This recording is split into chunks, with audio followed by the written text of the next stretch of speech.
And now back to our regularly scheduled COVID-19 coronavirus pandemic programming, which, by the way, isn't going well at all. In case you haven't heard, Joe Biden is the presumptive president-elect. He won't have a whole lot of time to celebrate though, since he'll soon be entering into what's effectively become a public health dumpster fire.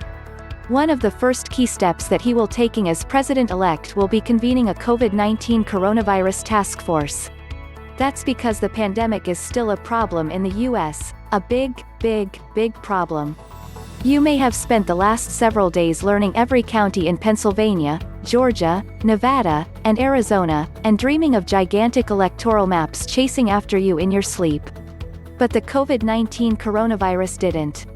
While the nation turned its lonely eyes to the US elections, the virus has kept on spreading. And spreading. And spreading.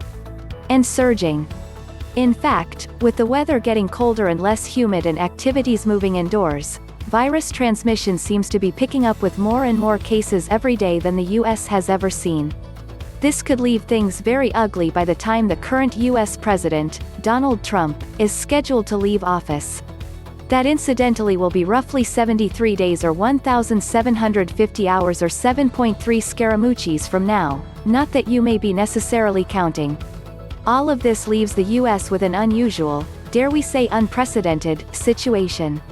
There will be a transition in leadership right smack in the middle of an emergency. And it's not as if the handling of the emergency to date has universally merited A's from scientists and public health experts, unless those A's happen to stand for Arrgh or quadruple A. What are you doing? Many experts have criticized the Trump administration's approach to the pandemic as disorganized and chaotic. Googling the words, dumpster fire, pandemic, and Trump, will return a number of different articles highly critical of the national response, as well as socks with little dumpster fire pictures and 2020s on them. In fact, searching for the words, dumpster fire, pandemic, and Kardashian, may still yield such articles but not necessarily socks in the early results. One of the criticisms of the Trump administration's response has been the relative lack thereof. Trump has left a lot of the decision-making to the states.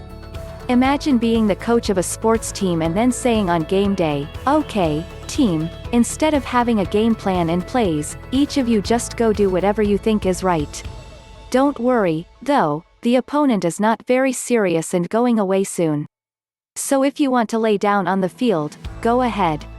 Meanwhile, I will think of others to blame. You might consider injecting the football into your veins. Oh, and by the way, if you mess up, I will blame you."